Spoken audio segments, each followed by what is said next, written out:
કોઈએ ખૂબ સુંદર વાક્ય કીધું છે કે જે ગયું ને એનો કાંઈ રંજ નથી, જે છે ને એ કોઈનાથી ઓછું નથી, જે નથી ને એ ખ્વાબ છે, જે નથી ને એ ખ્વાબ છે, પણ જે છે ને એ તો લાજવાબ છે. માટે હંમેશા ભગવાને જે આપ્યું હોય ને એમાં ખુશ રહીએ. આવી જ એક સુંદર મજાની વાત લઈને આવ્યો છું હું, ભરત પટેલ, તમારો મિત્ર. એકવાર છે ને એક પોપટ હતો ને, એ ઝાડ પર બેઠો હતો. ઝાડ માથે બેઠો હતો એટલે યમરાજજી ત્યાંથી વટાણા. યમરાજજી દાંત કાઢ્યા. યમરાજ દાંત કાઢે એટલે પોપટ તો સમજી ગયો કે મારો પ્રાણ પંખીને ઉડવાનું લાગે છે. અને ભાઈ મોતની બીક તો કોને ના હોય. કદાચ 80 વર્ષના ડોશીમાં હશે ને કે 100 વર્ષના બાપા હશે તો પણ મોતનો ડર તો બધાને હોય. તો દાંત કાઢ્યા એટલે પોપટ તો મૂંઝાઈ ગયો કે હવે શું કરવું. રામ કે નક્કી કંઈક અવનવું લાગે છે. તે એને તો એના મિત્ર હતા ને ગરુડજી, એમને વાત કરી કે ભાઈ હું બેઠો હતો ને ત્યાંથી કે યમરાજજી નીકળ્યા કે અને મારા સામે દાંત કાઢતા હતા કે તો તમે કરો ને કંઈ કે મને કે એવી જ જગ્યાએ મૂકી દો કે જે મારું પ્રાણ બચી જાય કે.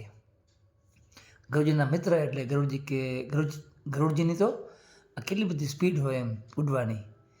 તો કે સારું હાલ નહીં કે તને હું કે એક જગ્યાએ મૂકી દઉં કે. તે ગરુડજીને માથે બેસે પોપટો બેઠો પોપટતો અને ગરુડજી તો સ્પીડ એવી ને કટાક કટાક કટાક કરતા મંડ્યા ઉડવા. તો જોજે તો હાંજ પડીને કાં ત્યાં તો ગુફામાં પહોંચી ગયા.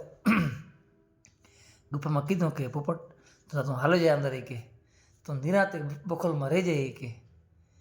તો પોપટે કીધું કે વાંધો નહીં, તો વાંધો નહીં, હાલો તમે મને સુસ જગ્યાએ પહોંચાડ્યો છે કે છતાં એક ભલામણ તમને કરું કે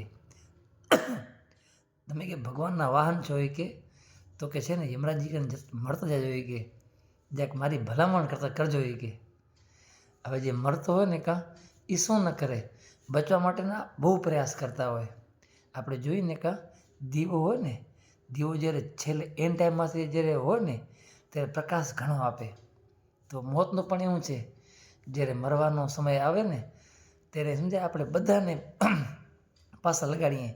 જેમ કે આપણે નાના માણસ અહીં તો ઊને કહીએ કાંઈક બચી જાય, આપણો મેળ પડી જાય એમ.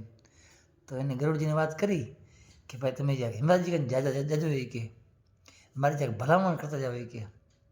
તો કે ભલે કે ભાઈબંધ માણસનું કામ તો કરવું પડે. તો ગરુડજી તો ગયા યમપુરીમાં.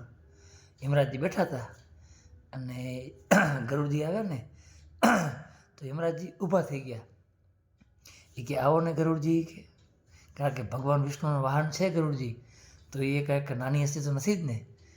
તો માન આપ્યા, બધા ઊભા થઈને માન આપ્યું. તો કે કેમ આજ તમે અહીંયા આવી ગયા કે.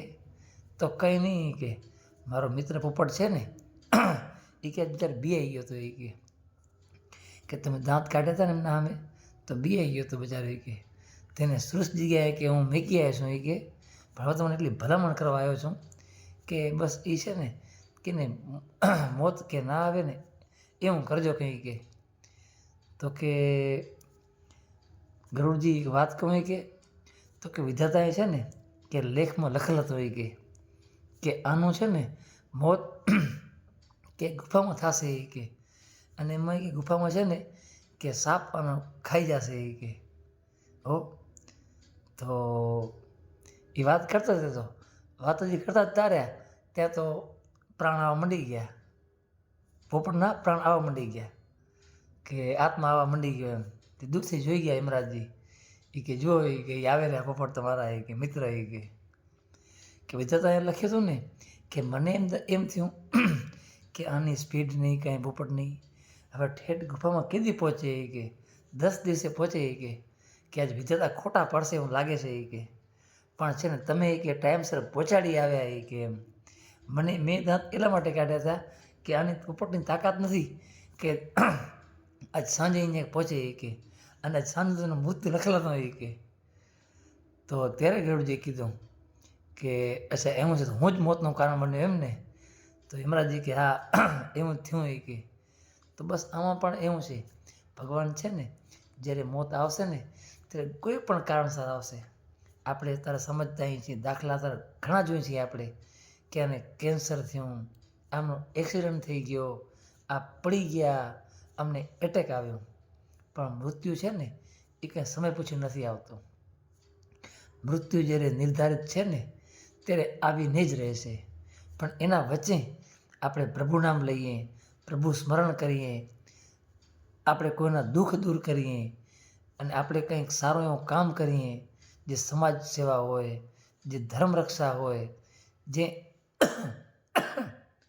જે આપણે આપણા થકી થઈ શકે અને બીજાને મદદરૂપ થઈ શકીએ ને, તો એ બધું કામ કરીએ ને તો થોડી ઘણી મૃત્યુ પહેલાં આપણને છે ને કષ્ટ ઓછું આપે છે. બાકી જે લખેલ છે ને એ તો થઈને જ રહે છે. જેમ કે પોપટનો મિત્ર ગરુડજી હતા, છતાં પણ મોત તો આવી જ ગયું અને એ પણ એ સમય અનુસાર મળીને જ રહ્યું. કારણ કે આપણે પણ સમજીએ છીએ કે આપણું મોત એક દિવસ તો છે ને છે જ. આપણે અજર અમર તો છીએ જ નહીં. બસ તો એના પહેલાં છે ને આ ભાવ છે ને આપણે સુધારવાનો પ્રયાસ કરીએ. હું હોઉં કે તમે હો, કંઈ પણ નહીં, આપણે ખોટું તો ઘણું બધું કરતા હોઈએ છીએ, પણ છતાં એ ખોટા વચ્ચે પણ આપણે સારું કામ કરીએ અને ખોટું કામ ઓછું કરીએ અને સમય જતાં બંધ કરી નાખીએ તો વધુ યોગ્ય. તો આપણે પણ ભગવાનના ધામમાં પહોંચશું. બાકી તો યમરાજને ધોકા પડશે ને ત્યારે પાપ પોકારશું આપણે કે સાચી વાત છે, આ ન કરી હોત તો વધુ સારું હોત.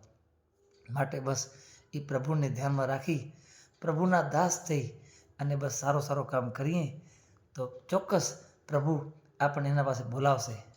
બાકી નકર તો યમરાજ ધોકા મારે પણ ખાવા પડશે અને ઘણાને પણ ખાવા પડશે. કારણ કે આપણે આપણા જીવનમાં પાપ જ એટલો કરીએ છીએ, છતાં આપણે પ્રયાસ કરીએ કે પાપ ઓછો કરીએ અને પુણ્ય વધારે કરીએ. કારણ કે મોત તો છે ને એક સમય આવવાનું જ છે. આપણને જે લખેલ છે ને વિધાતાએ કે મૃત્યુ આ સમયે થશે, એ થઈને જ રહેશે, થઈને જ રહેશે. પણ એના પહેલાં કંઈક સુધારો આપણું જીવન સુધારીએ ને તો પ્રભુ રાજી રહે.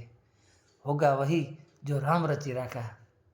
બસ તો આ ભાવ સાથે તમને ફરીથી કહું છું કે આ વિડીયો જરૂર તમને મજા આવી હોય તો લાઈક કરજો, શેર કરજો, સબસ્ક્રાઈબ કરજો અને તમને આ વાત મજા આવી હોય તો આગળ પણ શેર જરૂર કરશો.